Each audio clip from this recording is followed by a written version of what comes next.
Bonjour, voilà, nous allons aujourd'hui aborder la question de la stratégie thérapeutique à adopter après échec à un premier anti-TNF.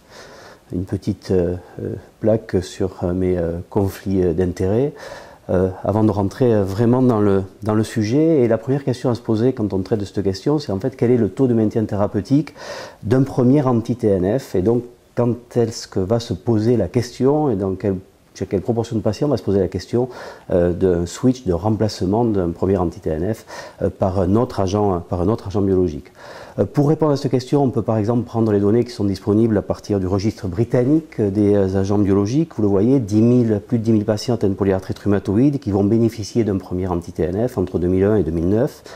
Et comme vous pouvez le voir sur le graphe, à 1 an, 30% des patients sont en échec d'un premier anti-TNF, et si on a plus de temps, si on se donne plus de temps, à 5 ans, ce sont 40% des patients qui sont en échec d'un premier anti-TNF. Ce qui veut dire que la question du remplacement de ce premier anti-TNF par un autre agent biologique va se poser chez 30% des patients à 1 an et chez plus de 60% des patients, ou près de 60% des patients à 5 ans. Alors, quels éléments de réponse a-t-on pour décider? La première chose qu'on peut regarder sont les recommandations européennes de l'EULAR 2010, avec, comme vous pouvez le voir, pour recommandation numéro 9, qui est consacrée à cette question. Et après échec d'un premier anti-TNF, les patients devraient ou pourraient recevoir soit un autre anti-TNF, soit un agent biologique de mode d'action différent, avec de l'abatacept, du rituximab ou du tocilizumab.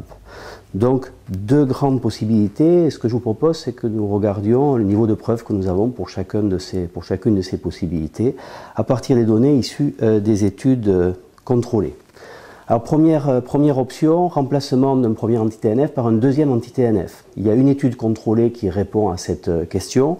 Il s'agit de l'étude GoAfter. Cette étude GoAfter a évalué 2 doses de golimumab, 50 mg toutes les 4 semaines ou 100 mg toutes les 4 semaines, comparativement à du placebo, chez des patients avec une polyarthrite rhumatoïde active, en échec préalable d'au moins un anti-TNF. Comme vous le voyez dans cette étude, le golimumab était utilisé en monothérapie chez 30% des patients.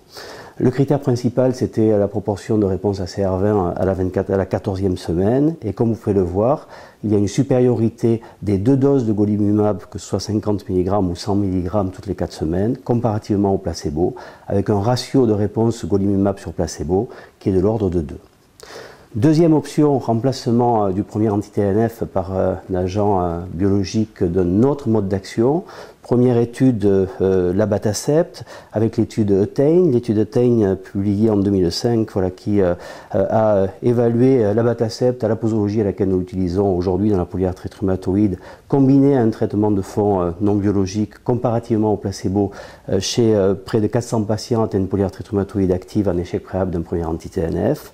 Critère principal, là encore, proportion de patients répondeurs à CR20 à 6 mois. Et comme vous pouvez le voir sur le graphe sur le côté gauche de la diapositive, 50% de patients répondeurs à CR20 dans le groupe abatacept contre 20% dans le groupe placebo, donc un ratio de réponse de l'ordre de 2,5 qui est confirmé quand on prend des critères plus stringents comme le critère ACR50 ou ACR70. Deuxième critère principal dans cette étude, l'amélioration fonctionnelle, et comme vous le voyez, 2 fois plus de patients sont répondeurs sur le critère HAQ dans le groupe abatacept que dans le groupe placebo. Troisième possibilité, remplacer le premier anti-TNF par du rituximab. C'est la question qui a été abordée par l'étude Reflex. Il s'agit d'une étude qui a été publiée en 2006 et qui a évalué un schéma classique de rituximab, 1 gramme 2 fois à 15 jours d'intervalle avec administration de méthylprénisolone avant la perfusion. Et puis le schéma de l'époque qui n'est plus d'actualité, une petite dose de prénisolone entre les deux perfusions, comparativement au placebo, en association au méthotrexate, chez des patients atteints de polyarthrite rhumatoïde active, en échec préalable d'un premier anti-TNF. Le critère principal, c'était là encore le taux de répondeur ACR20 à 6 mois. Et comme vous pouvez le voir, 51% de répondeurs ACR20 dans le groupe rituximab, 18% dans le groupe placebo, donc un ratio rituximab sur placebo qui est de l'ordre de 2,5. Là encore, une supériorité qui est démontrée avec des critères plus stringents ACR50 et ACR70.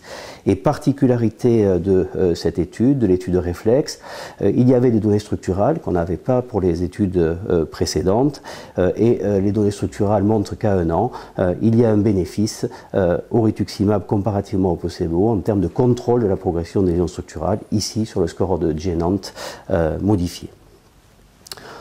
Dernière possibilité abordée dans les études contrôlées, le remplacement du premier anti-TNF par du tocilizumab, l'étude Radiate. Cette étude est une étude contrôlée avec 2 posologies de tocilizumab, 4 mg par kilo toutes les 4 semaines, et la posologie que nous utilisons en France, 8 mg par kilo toutes les 4 semaines, en association à du méthotrexate comparativement au placebo, chez des polyarthrites rhumatoïdes actives en échec d'un premier anti-TNF. Le critère principal était dans cette étude le critère ACR20 à 6 mois, et comme vous pouvez le voir, il y a une supériorité des 2 schémas posologiques du tocilizumab comparativement au placebo, avec un ratio de réponse qui est de l'ordre de 5 quand on compare la posologie utilisée en France, tocilizumab 8 mg kg, 50% de répondeurs ACR20, comparativement au placebo qui est à 10% dans cette étude. Donc au vu de ces différentes études, on peut dire que on a un niveau de preuve à partir d'études contrôlées qui montrent que les différentes options sont valides, en tout cas sur le versant contrôle de l'activité de la maladie, on l'a vu pour l'ensemble des études, et sur le versant structural pour l'étude réflexe avec le rituximab.